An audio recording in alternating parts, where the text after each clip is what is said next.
The Hitler paradox, you mentioned that. Do you want to talk about that one? If you went back in time and killed Hitler, Mm-hmm. then Hitler never would have committed his atrocities, and then Mm-hmm. you would have no reason to go back in time and kill Hitler. The end. So it's like, is he or isn't he? Well, and what saddens me is that even if you did go back and kill Hitler, there's probably someone else.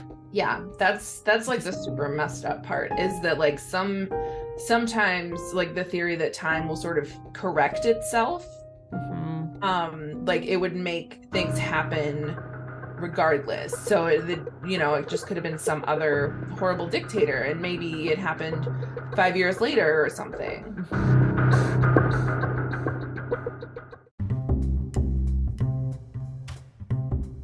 Welcome to Speculative Sandbox, your audio playground for creative storytellers.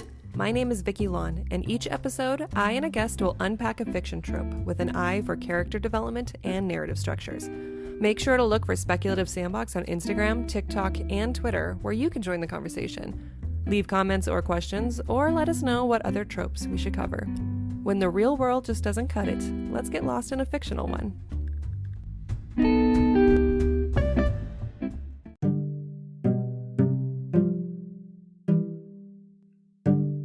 If you could travel back to any time period, when would it be? Guest writer Caitlin Fisher and I discuss this question, as well as tackle the tangled and complex topic of time travel.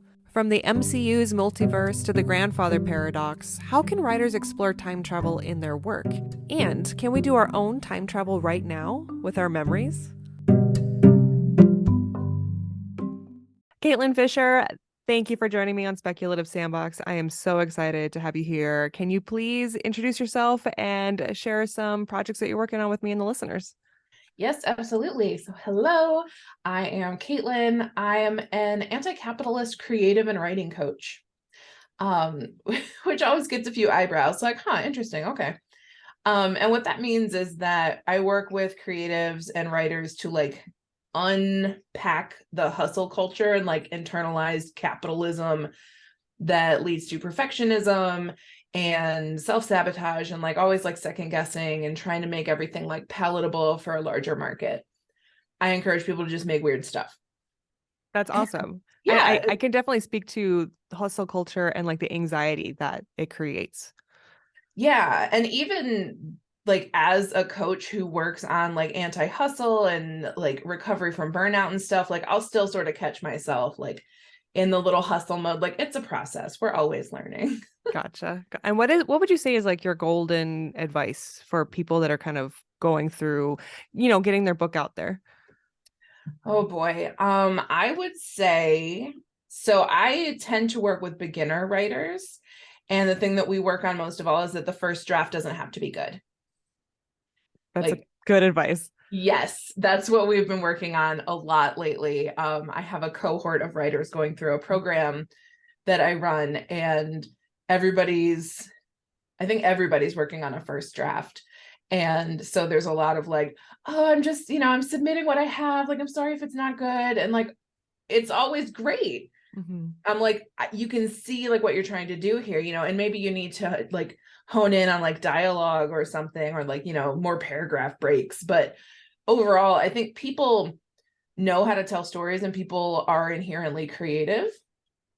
But like the comparison Mm. and like it's scary because you'll compare your first draft to like your favorite author's finished work, Hmm. and you didn't get to see all of what went into that. Like it didn't always look like that is what I like what I Yes. try to say. Like Stephen King had a rough draft and it was worse than you think it was. Hmm. Yeah. That is fantastic advice because I have friends who are just terrified to start because I think they're worried that perfectionism of getting it right the first time. And I think, when you kind of grow up and you have to write papers in school and there's like all this pressure of getting like the perfect 5 paragraph essay graded, you know what I mean? Like straight out the Yep. gate. That creates an expectation, a default expectation that when it's time to actually write, is still ingrained, and being able to break that while you're also being really vulnerable, it's tough. And it's really nice to know that there's coaches like you that kind of help people through that process. Yeah, it is really tough because a lot of the people that I work with, tend to be neurodivergent, which typically there's a lot of overlap with like the gifted kid in school. So, and I was a person who I didn't know rough drafts. Like I didn't know her.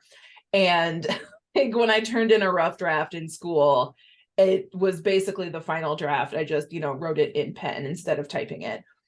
I was never like a drafter. And so working on my first novel now, like I'm clearly in a revision and writing a second book. It's different already. Mm-hmm. And I'm like, this is annoying because I already wrote something that was pretty good, I think. And I have to go in and add layers of depth and subplots to it. And I'm like, I'm not used to this. I'm used to just nailing it and being like, cool, wrote a novel. Yep. Well, at this point, my first drafts tend to be like partial draft, partial outline, partial brackets, where I'll be like, insert cool thing here. Okay, moving on. I just did that. I like highlighted something and I was like, give her a cooler title. Cause Yes. I'm like, whatever, that's for later. Yep. Or fix this. Yep, I love a good fix this. Yep. And then 3 months later, you're like, what am I fixing? You have to like remember what you were thinking. So, all right, Caitlin, I have created some rapid fire warm-up questions just to get us started. Some of them are general, and then some of them kind of segue into the topic. So are you ready? I am as ready as I'm going to be. Okay. If you could teach a parrot to say anything with perfect clarity, what would it be? Oh my God. Probably something like that ass though. Perfect. I love that. Okay. Which apocalypse would you prefer, zombie or nuclear fallout? Oh, They both suck. They do both suck. both suck. I guess nuclear fallout. Okay. Because at least you're, for now, still alive and Right. maybe Like not. the stressful event happened Mm-hmm. and like I don't have to run from There you go. zombies. Like I'm not That's a good true. runner. There you go. Okay, that's a good way of looking at it, you know. You're right, because the zombie apocalypse continues. It doesn't Right. stop. It's ongoing. There's just more and more zombies. It's like an exponential apocalypse. Whereas the nuclear Oh, fallout, it's like it the happened and now you just got to avoid the fallout. right. It's like I can hang out in a basement, I guess. Yeah, there you You go. know? Perfect. Okay. You are a background villager in a fantasy story. What is your occupation and what kind of information would you give the main character? I'm a matchmaker or like a witch, Okay. right? Like people come to me for like love potions and stuff. And I give the protagonist something that's really annoying in the beginning, but that becomes like really deep later Oh, okay. about You're like, like, I don't know, self-love or some I'd have to workshop it. okay, that's great. If you could time travel to any period, what would it be? I think so this is hard. Like, and I'm a time travel writer. So like you can't go too far back Hmm. because or too far forward because the diseases will kill you or Ooh, you yeah. will kill your ancestors with your diseases. There's germ problems. Yes. That's a So really like good that's my point. problem like with Outlander is like Yeah. she would have killed everyone with a cold. Uh-huh. Um so I think I would go maybe like 25 to 50 years in the future Okay. and then like come back like with knowledge of like where we're headed so that I feel more prepared. Okay. All I'm an right. anxious person. That might help. Well, and that idea that you just talked about, I think will feed into later when we talk about the rules of time travel, because the Yes. idea of going forward to come to bring something back to benefit you. Okay. And then do you believe the saying that if time travel is ever invented, we would have known about it by now? See, it keeps me up at night. That's also come up like in my own novel, which is like if we have time travel, are we talking about it publicly? Like, is Mm, time travel a known thing or is it a really secret under wraps thing? yeah. Or maybe time travel can only exist between certain technological advancements like gates, right? And therefore the entry point, like the latest you could ever go back is at the point that gate was invented, and it hasn't been invented Ooh, yet. that's hot. See, I right? like that. Okay. I do like that. It's kind of like Stargatey, but like a Yeah. Stargate through time. That's yeah. Yeah. Okay. If you could give your younger self any advice, what would it be? Oh my God. Uh, it would be don't listen to other people about who you're supposed to be. That's great advice. Probably good advice that we can continue telling ourselves now. Yeah, it is. I tell people that all day, and they're adults. Mm-hmm. I tell myself that all day, and I'm an adult. All right. Well, thank you for answering those rapid fire warm-up questions. Are you ready? I'm ready. I was like anxious about the rapid fire, but I feel good. Okay. Well, it's supposed to be fun, right? Can't like no wrong Yeah, it's answers. I'm always nervous when I go on a podcast. I'm like, are they gonna expect me to have like a PhD in the thing I'm talking about? Like, Oh no. I don't know. It's imposter syndrome. Yeah, no, I We totally kick feel you. that in the face around here. I'm just like, get out of here, Kyle. Well, I mean, even as the host of the show, I'm like, I don't know a thing. Like I'm just here to have fun. So That's good. you're I think that's you're the best good. way. Okay. So what attracted you to the topic of time travel? Okay, so I love Doctor Who, and okay. See, I told you I have ADHD, so like I tell a story and it has like 14 different points. I'm gonna try really hard to tell like a solid thread Okay. story here. So Okay. my partner is very into like media analysis. And so like he is always like calling out tropes and stuff. And he's like, this is boring. This has been done before. And meanwhile, I am there with like my metaphorical bowl of popcorn. And I'm just like, I love this. I love whatever's happening on the TV. Oh, a sun flare sent them back to the 60s. That's incredible. Like, I don't care if it makes any sense. I'm just Mhm. like, that's interesting. I love that they're playing with this. And like my partner gets like so particular about like, oh, well, like this and that and the other thing and blah blah blah. And I'm just like, I don't know. I love Doctor Who. I love that sometimes like there's a dinosaur in London, and sometimes like he's way in the future, and sometimes he's way in the past, and sometimes he has to let Pompeii happen. And like I just think it's fun. I think it's fun to imagine what would happen if we went into the past or the future. Of course, this like typically only works for white people because like white people can go into the past and have very little bad things happen to them. Like Oh, well, don't. yeah. Well, even like women too. If you go back too far, we're witches. Yep. We're oppressed. Yeah, It's like you get that scary. in Outlander, like forced marriages and stuff, and it's like, oh no, we do consent in my time, and they're like, that's funny. What's that? Yeah, burn you for even saying that word. I would absolutely be burned as a witch if I went back in time, like further than like this last century, I think. Like it would not be a good time for me. Like I have short hair. It would just be a Hmm. mess. Well, they'd be like, "What are those glasses?" You and I both have glasses, and they're like, "What is this contraption?" And depending on where you land, of course. Yep. No, it would not be a good time. So like, the more privileged you are in the now, I think the more survival you would have in the past. I Yeah, think I got off topic a no, that's lot. fine. That's a really big point, though. I've seen that being discussed on social media about like time travel isn't as accessible to everyone as we might think. In fact, Kindred, I believe, is written by Yes. Octavia Butler. I hope I have that. Octavia Butler. Okay, okay, I got that straight out of my head. I was trying to remember that. I read that as in a college course, and it's when a black woman goes back in time and she's a slave, and it's terrifying, terrifying. What she has to go through. I think it's a show now It on. is they just made it a show. I think it's on Hulu. Okay, I'll have to It look might into it. be it might be FX though.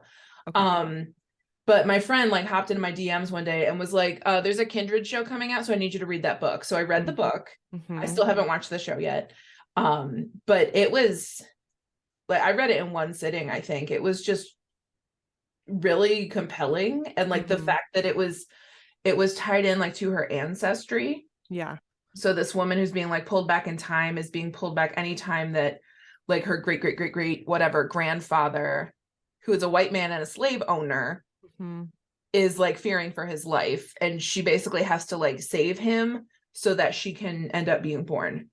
And it's like, oh, there's like so many layers of implication to that. Like, it's not just the surface, like, weird time travel story. Like, she has to struggle with a lot.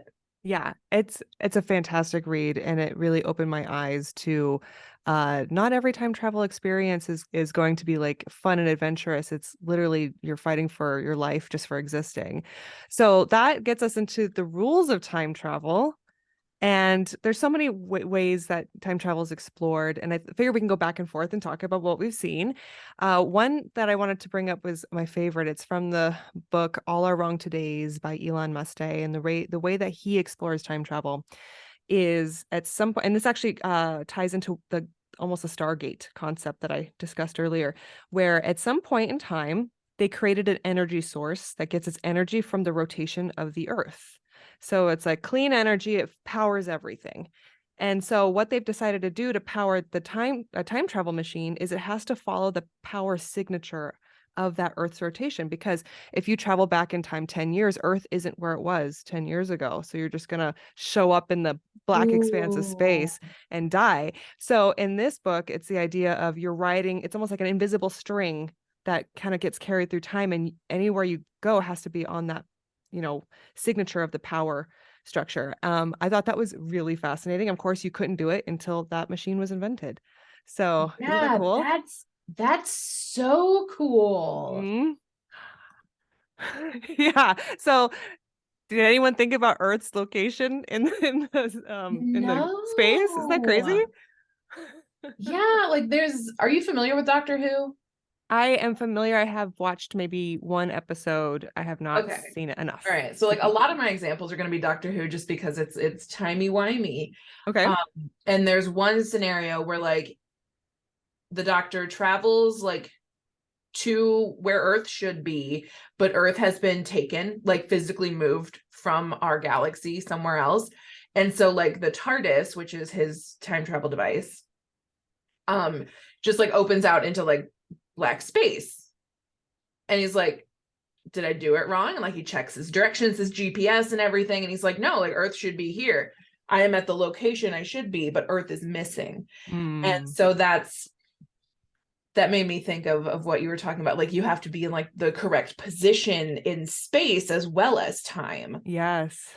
And I like never really considered that Earth is physically moving. Yeah. So it really is like space and time. Well, Like, and the other thing that he explores too, this book it's really interesting how he kind of nitpicks on all these different little factors. One of them is in order for you to be able to travel, you need to be genetically kind of predisposed to the traveling conditions. You have to do all these, it's like astronauts, right? But you have to it just needs to work with your genetics. And this woman was getting ready to go, but then she ends up getting pregnant, and it like changes her, right? Now like there's one more thing to think about the calculations, the existence of a fetus, and it completely throws everything off. She's no longer allowed to time travel because they'd have to start all over. Like the baby grows, there's too many variables that are changing. And I'm like, oh my God. that's awesome. So in my novel, the time travel is possible with psychic abilities. So it's Okay. actually a psychic ability that allows you to sort of like punch through like a memory into the past. Um and the Whoa. time travel like is based on memory. Like you are going specifically to like a moment in your own past Okay. to change it. And so, yeah, there's a lot of like testing and like genetic markers for psychic abilities. Some of it Uh-huh. I'm just making up. Yeah, sure. Go for it. But, like some people do have like extra sensitivity to stuff like that. So I'm not sure if there's like a genetic component, um, like IRL, Yeah. like in meat space, because I've definitely had sort of like dreams that I felt like came true. And it's like, well, am I psychic or am I just putting stuff together in my sleep kind of thing. Mhm. So exploring that as sort of like a genetic thing in the novel has been very fun. Well, I might move one of my later plan questions up now. The concept of time is memory. Mm-hmm. So when I was looking up researching time travel, that one kept coming up. Time is memory, time is memory. And let me read what I wrote. It's the idea that experience unfolds continuously in time, but we remember discrete sequences of events, so that one foot in front of the other sequencing is how we catalog, and therefore that establishes time. What I used to do, and I still do, is like when I was a kid, I'd be like 10 years old. I'm like, I'm gonna pretend I'm gonna time travel to 2 years from now. Like, yeah, that's what I'm gonna do. I'm gonna pretend. And then in 2 years or like 5 years, because I'll forget, right? I'll suddenly remember that I thought that. And then I go and I start thinking back to that moment in time, and I start like jumping through all the memories from like all the way back. And then after I'm like in the mindset of who I was at that age, I jump back to the present. I'm like, look, I time traveled. I'm here. I It's love like it. it's like this little mind game. That's so cool. I had not heard until like I started talking with you about this episode, the theory that time is memory. And I read the articles that you sent me because I was like, I need to know more. Please tell me things. And it's really interesting, like that our concept of time is like shaped by our experiences, and also that memories change. Mm-hmm. Like every time we access a memory, it's a little bit different. And then that makes me think of like EMDR therapy, where like you go into a memory and you sort of like reprocess and like recatalog it to like process the trauma that was involved in a traumatic memory. Mm. And like this idea that memories are not like fixed moments in time, but like every single time that you experience it, they're actually a little bit different based on, whatever chemicals are in your brain that day, however you're thinking about it, like whether you're thinking about it pleasantly or sadly, like your emotional state. It's just wild, like what memory and emotion does, like while we're having thoughts. Yeah. Yeah. I heard a theory that sometimes when you think back to a memory, you're thinking back to the last time you thought of it. Like it's hard to recover the original memory in its like purest form. That's wild. Human brain is wild, and I'm obsessed with it. Uh-huh. Yeah, it's so interesting. Okay, so I was going to jump into different time travel structures and Okay. how it's structured. Okay, so the first one I have is if you're about to leap into the past, then it already happened. It's the self-contained loop. So sorry, my dog Oh, is barking. that's okay. What kind of dog do you have? She's a corgi. Oh. So the self-contained loop, that makes me think of Avengers Endgame in the fact that they created change, which created a new present, but then it reshuffles the deck within that existing timeline. But then you also have MCU's exploration of you change something in the past and it splits off into a multiverse. So, Yes. and maybe I'm interpreting that incorrectly, but I feel like there's one where it's self-contained in the timeline and it like reconciles anytime you make a change. And then the other one is that you just branch off completely. Yeah, it's like Endgame versus Loki. Uh-huh. So like in Yeah. Loki, there's, like branches coming off and everything. And it's like, oh no, we have to go stop these. I forget what they call them, aberrations or something. Hmm. Um, Variance? Variants. Yeah. I got really Aberration is into the Loki. worst word. I was also very into Loki because I was like, ooh, time travel. And I Mhm. just soak it up. And my partner's like, this is dumb. I'm like, shut up. Yeah, yeah, okay. So starting with the self-contained reconciliation within the timeline, it's like there's like two ways about it, it seems. There's if it all happens, right? It's almost like a self-fulfilling prophecy, Yeah. or you make a change and then the deck shuffles and everything is contained. My thought is for the one where it's like, for example, if you find out that the future is destined to be a certain way, but then something happens that prevents you from doing whatever action that would have fulfilled that original future, now the pressure's on for you to correct it and fix it. That Yeah. seems much more stressful to me than if I had the freedom to just do whatever I want back in time and then the timeline will just kind of adjust, kind of like Back to the Future. Yeah. Where it just sort of like fixes Uh-huh. itself. Um, Or is it both, or is it the same? Now I'm confusing myself. it's because it's confusing. So in Endgame, right? Like let's pick a stone. Okay. Like let's do the purple one. Is that the one that Star-Lord got? Sure. I'm not very good at the stones. Okay. I don't remember. Well, let's You do can the just say green one, the green one. the Okay. time one. Okay. So like the Hulk goes back to pre Stephen Strange time to get the time stone from Tilda Swinton. Mm-hmm. Yeah. And she's like, obviously you cannot have this. And he's like, but Doctor Strange told me to. And she was like, oh, well, that's a horse of a different color. Here you go. So like she knew that if he had like directed this to happen, that it would get fixed or something. Hmm. Right. So like that one's very interesting to me because she is very smart and aware of all of this magical stuff, especially around time, because she's the keeper of the time stone. So allowing him to take that like interrupts what actually happened. But then their plan is when they're done doing all their shit and Thanosing, that they come back to this exact moment and put it back, like Indiana Jones style, like just whoop, Yes. pop it. And so that happens with like every stone. But that like then Black Widow dies. So like how do we Mm-hmm. reconcile that? Because like she wasn't dead in the original timeline, and like now she's dead, but as long as the stone is back, it's fine. So like the timeline's slightly adjusted.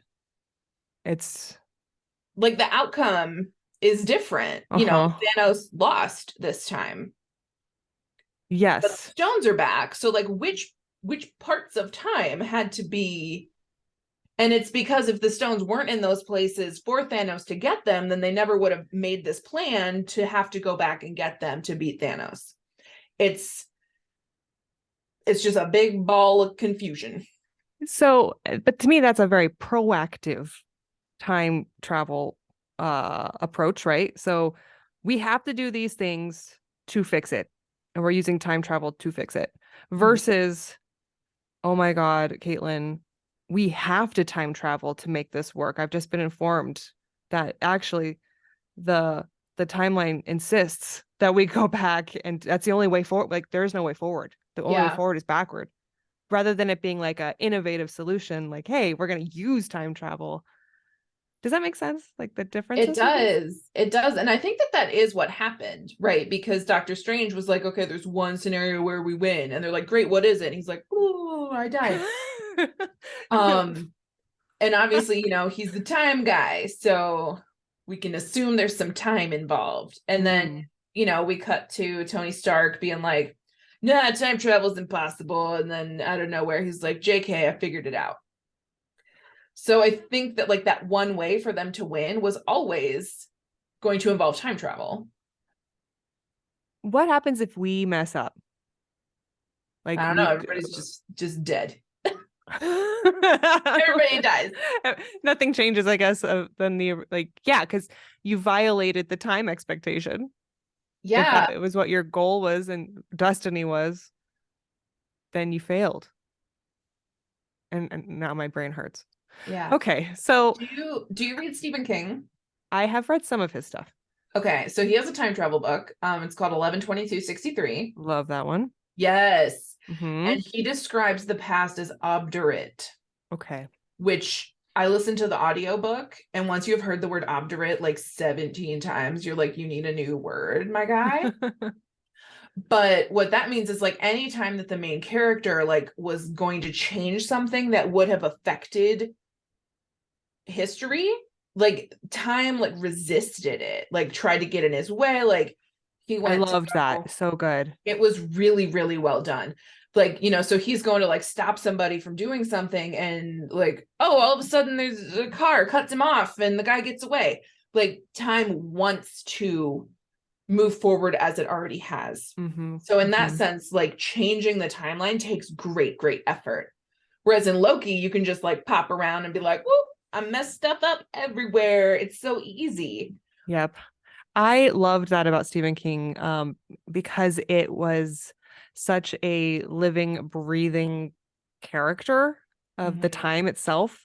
And you're Yes. right, like he's trying to get to some place, and it's like the minute the time gods or whatever caught on that he had a goal that was gonna ripple and have effects, that's when a tree would fall in his way, and Yep. it, like as you said, a car gets in the way. A parade gets in his way, like all, it's super interesting and kind of scary when you start to then think of the timeline as a The presence. character itself. Yeah, Yeah. because you are affecting time. I really enjoyed that. Any other examples you could think of where it's within a contained loop? So my other contained loop is Stargate again. Okay. Have you watched it? I have not. Okay. So there is an episode where a solar flare, um, when the team goes through the Stargate, which is like a wormhole device. So Okay. it takes you to another Stargate, not through time, just through space. So like you can travel to planets on the other side of the galaxy in like 1 second. But as the team is going through it, there's a solar flare, and so it like bent them back into the same Stargate they just left, Mm-hmm. but 40 years in the past or something. And they're like, oh, weird, what just happened? And then they notice that like one of the people questioning them is actually their general, like their commanding officer, but he's like a private, like he's very young. And he finds in their effects a handwritten note in his own handwriting that the general had given one of the characters before they left. Because like so the general noticed a cut on Samantha Carter's hand, remembered that in the 60s he met Samantha Carter with a cut on her hand, and he found this note in her jacket. So he wrote the note to himself in the past, put it in her jacket, and then younger him found it and helped them get back to their correct time. And it's like, what happened first? Because that obviously happened when he was young, before he ever met them. Uh-huh. So Interesting. I was Well, fascinated. okay, that brings up let me go find my notes again.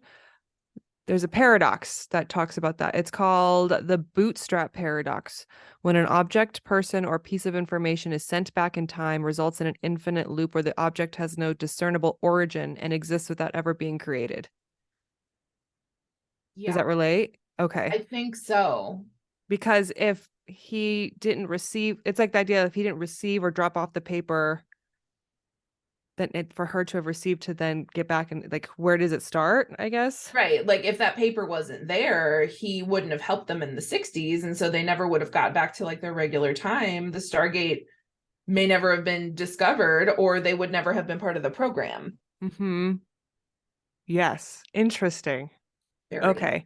Do you want to hear some other paradoxes? Yes. Okay. One, the Hitler paradox. Yes, related. The grandfather paradox. What if you traveled to the past and killed your grandfather? You would never have been born and could not have been able to travel to the past. Right. And so if you weren't born and able to travel to the past, then you never did. And then your grandfather's alive. Uh-huh. So you definitely don't want to do that. But like what you were saying about bacteria, how you can infect everybody Yeah. and kill them that way. Yep. That's Because our bacteria and viruses have evolved. Like, every time we have a flu, that evolves so that it can reinfect us once we become immune to like the current flu. yeah. So, but as we're living it, they are adjusting and evolving gradually. But if you went like 200 years in the past, Mm-hmm. your bacteria are way too far advanced and they would duke it out, and these are stronger. Yeah, and you could start a whole pandemic. Yeah. Like you could literally come back to your present time and find a complete another plague happened and it was What if your fault. COVID is time travel? Maybe. There you go. Yeah, somebody went back in time. Did There, something. COVID's fine in like 200 years. COVID's just like the cold. And then they were like, oh, I'm just going to go back to 2020. And then they're like, oh, shit. Hitler paradox. You mentioned that. Do you want to talk about that one? Yes. So that is like if if you went back in time and killed Hitler, Mm-hmm. then Hitler never would have committed his atrocities. And then Mm-hmm. you would have no reason to go back in time and kill Hitler. The end. So it's like, is he or isn't he? Mm. Interesting. Well, and what saddens me is that even if you did go back and kill Hitler, there's probably someone else. Right? Yeah. Yeah, that's like Just the super messed up part, is that like sometimes like the theory that time will sort of correct itself, hmm like it would make things happen regardless. So it just could have been some other horrible dictator, and maybe it happened 5 years later or something. hmm Yeah. And like, I don't like saying like, oh, like the Holocaust is a fixed point in time, you can't change it. Like, that's not my goal here, but I think just with the state of the world and like the political scenarios that like Hitler was developing, like I think somebody else just would have finished what he started. That is the scary part. Yeah. Okay, here's a third paradox. It's called the Polchinski paradox. It's in this example, they're using a billiard ball. I guess you could just say a spaceship enters a wormhole and emerges out the other end in the past, just in time to collide with its younger version and stop it from going into the wormhole in the first place. What? So apparently, when I was reading up on this, it was like a lot of physicists actually like study this one. Oh wow. Um, and clearly, I had a hard time wrapping around my around my head around time travel in the first place. I'm not even going to try to wrap my head around like Right, physics it's like and time time travel. travel and advanced physics and wormholes. It's fine. But part of me is like, that doesn't that require a lot of math? Well, I guess, yeah. Well, because if you come out and the idea is that time kind of starts to go backwards at the same rate in which it was going forwards, then I guess, yeah, you could be sent out the same rate that you went in, and yeah, you could, I guess, run into yourself. Yeah, I could see it. I don't understand it. I'll get to work on my PhD in applied physics. Okay. The multiverse. Any comments that you have about the multiverse format? To me, it seems the easiest. Right, like just kind of any change to the timeline just sort of shunts you off into a new hmm version. Like, so the past remains intact and you have now created like universe 1A, hmm universe 1B, universe 1C. Like everything is still the same except like that thing that you changed. Yes. So then my question is, let's say I decide to time travel to 1970. At the point in which I disappear and create a new timeline branching out from that 1970 that I start, what happens to me present in this existing universe? Yeah, I don't know. Like, do you just disappear? Are they like, oh, RIP Vicky, she time Yeah. traveled, so she's somewhere else now? So then that would be like a negative, like in like positives and negatives. Yeah, So I guess, okay, if that were you the need like a case, time funeral. People would be like, Vicky's not here anymore. Vicky basically died in this timeline to go yeah. live somewhere else. Rude. Well, what about that rule where like you don't want to run into yourself in other multiverses? Well, you can go to that multiverse, that universe, because I left it. True, true. That's very Rick and Morty. I haven't, I hear so much about Ricky and Morty and I have not seen it. I It's really, it's okay that you haven't seen it. oh, I just know that it's been like, it's gotten some unfavorable press coverage lately because of one of their creators. Yeah. Yeah. Yeah, it's so I think that Rick and Morty like has some funny things to say and has like some important things to say, but the attraction of like a very toxic fan base uh makes it hard to enjoy publicly. Gotcha. Okay. But there's an episode where like something goes wrong and they've essentially like destroyed everyone on the planet Mm. by like turning them into, God, what are they called? Cronenbergs, I want to say. And so everybody's got like extra limbs and heads and stuff. And Rick just like opens up a portal to another dimension and takes Morty through. And he's like, we live here now.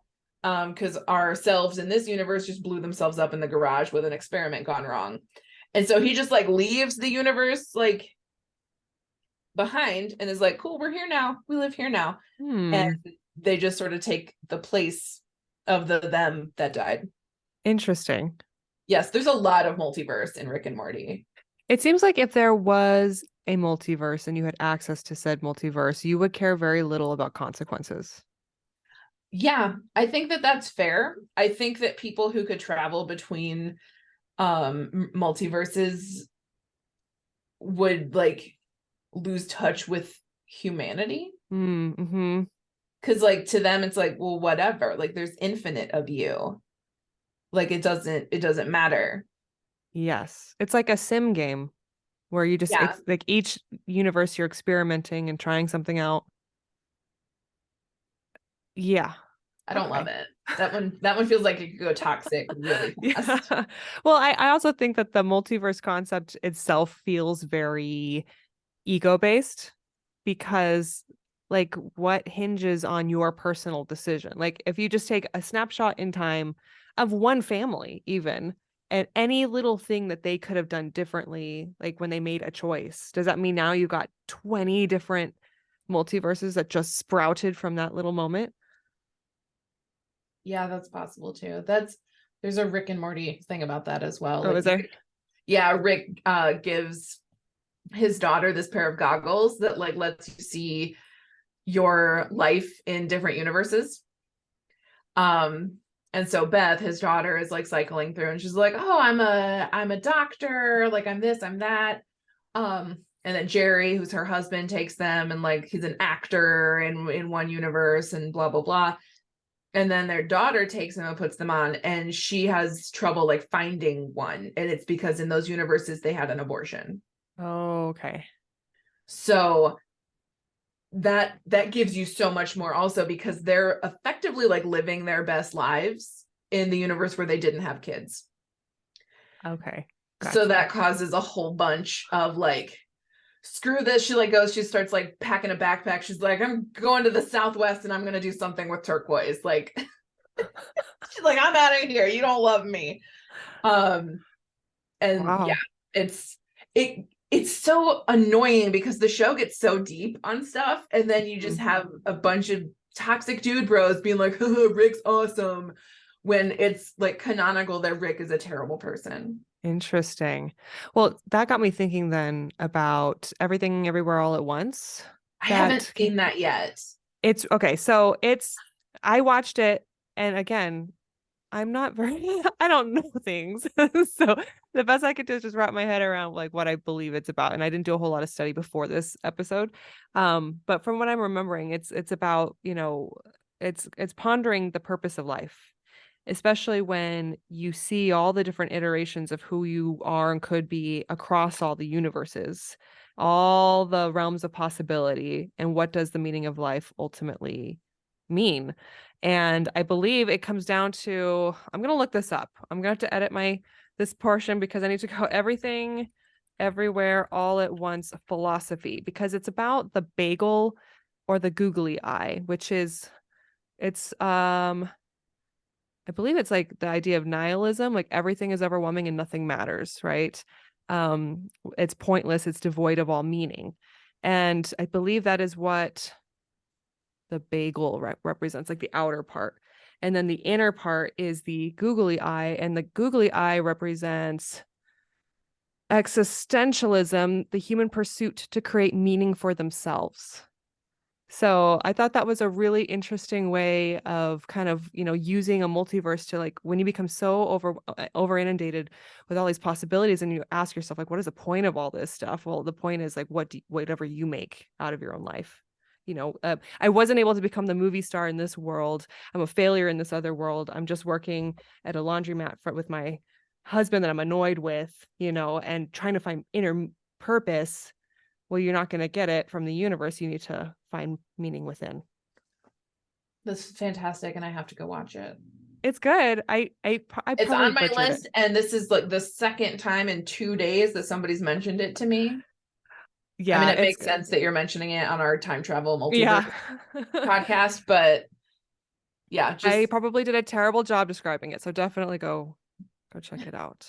And it's up for awards or won awards. I haven't been very up to date on my pop culture. I Okay. don't pay attention to awards anyway. If you're like, it won an Emmy, I'm like, great, I probably won't watch it for 6 years now. Well, have you heard of the curse of like Academy Award wins for certain things? Like after someone wins an Academy Award, they like go off the map. They just disappear. There's like a curse. I don't know. Anyway. Okay. So we've Mm. gone over different types of formats. Have I missed any rules or structures? Um, I don't think so. I mean, I guess maybe we could the time turner in Harry Potter Hmm. is sort of like taking like yourself back in time, but I'm also not clear on like how you get back to where you were. Oh, yeah. Like, so, Are there they two Hermiones existing in that hour? right. So like you Yeah. turn it 3 times, you go back 3 hours. So you can like do stuff. At the end of that 3 hours, you like pop back to where you were when you turned it. Oh, yeah. So then it's like you fill the void once your Yeah, I'm past not self. 100% sure on how that works. And also I'm trying to like stop using Harry Potter references for things because J.K. Rowling sucks. But like at the same time, it's so ubiquitous and like everybody's gonna know when I'm like, yeah, like the time turner. Yeah. So That is a good example though. On like a small scale, like how time travel can be used for like the everyday yeah, and not some like, end of the world stakes kind of yeah. expectation. Yeah, like Okay. that's what mine's about sort of too, is like if you could go like kind of butterfly effect, like one moment in your life to Hmm. change the rest of it, like you get to change one thing, one moment by traveling through it psychically and like being like, no, turn left. Um, That would yeah, be a really cool tool for therapy. it's therapy in my book. Oh, okay, okay. Yeah, it's used by like a futuristic therapy agency. I love that. I, Yeah. I feel like that would be so helpful, especially when people with trauma have a hard time remembering an event, Yes. being able to actually go back to it. Yes. So, yeah, you're nailing like all the things that like I've worked on because it's about trauma healing through like psychic time travel.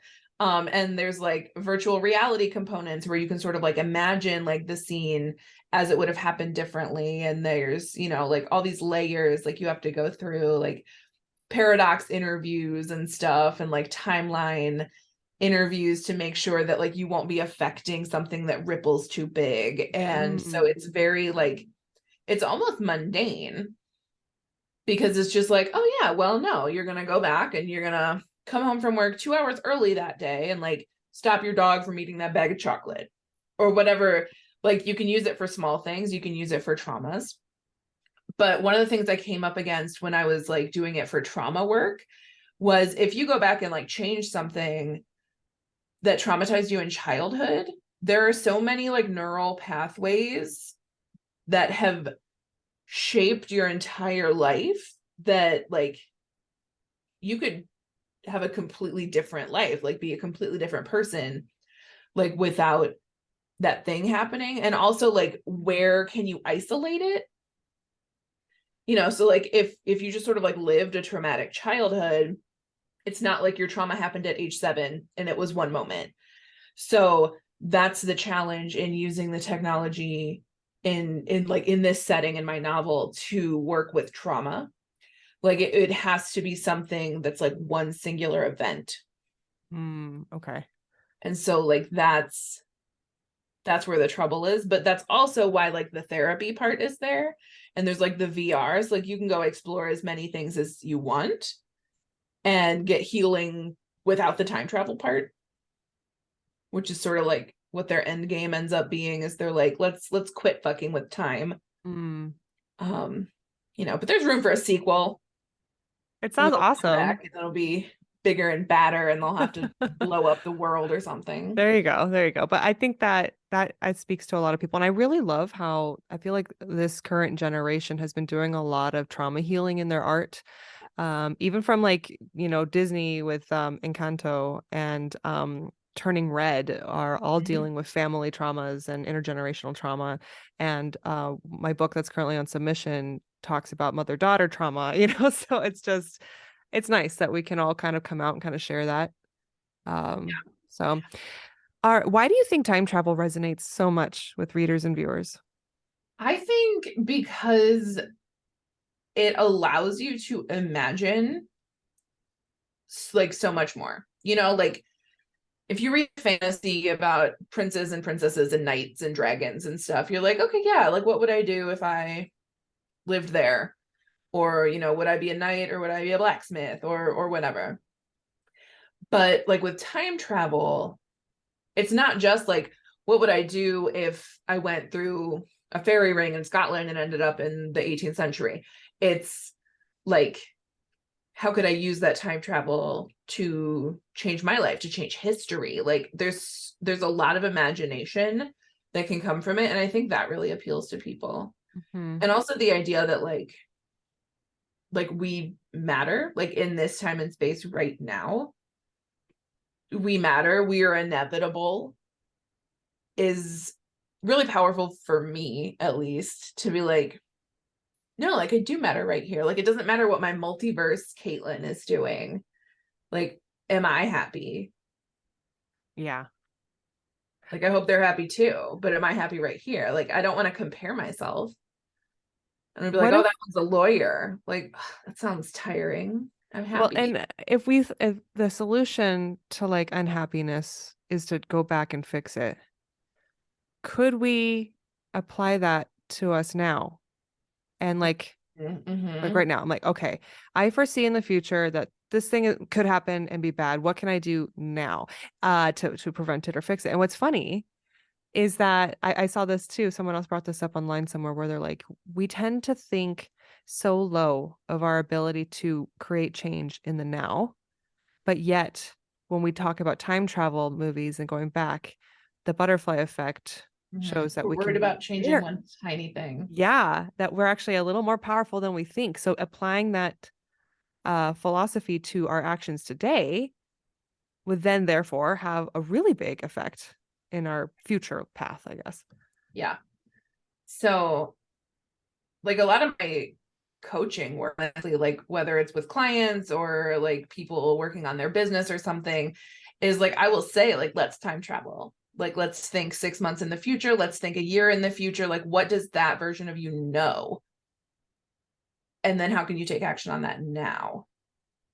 Because, like, when I do vision work or something, people get like really stressed out. They're like, well, I don't know like what I want to do in 10 years. I don't know what my 10-year plan is. And I'm like, you don't have to know exactly. You have to know the direction so that your steps today make sense.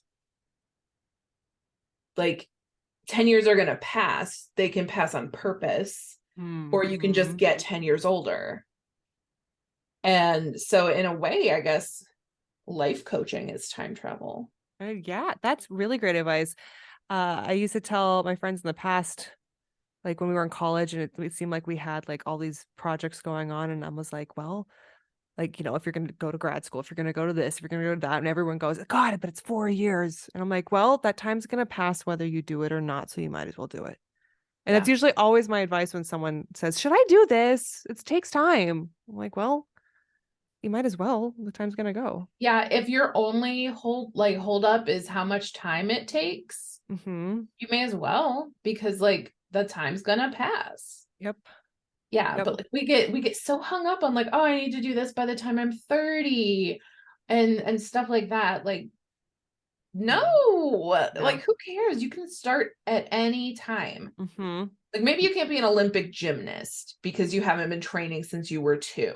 Mm-hmm. Like, but that doesn't mean that you can't go take a gymnastics class for adults right now. Like that That's doesn't true. mean that you can't go take a dance class. Like I'm looking for salsa lessons in my area. Nice. Everything is for kids around me. It's like, oh, kids dance classes. I'm like, no, I want adult salsa lessons. And they're like, we can teach you how to waltz. I'm like, this is not what I want. Like That's so I'm funny. trying to like embrace the inner creative, but it's it's not giving me salsa.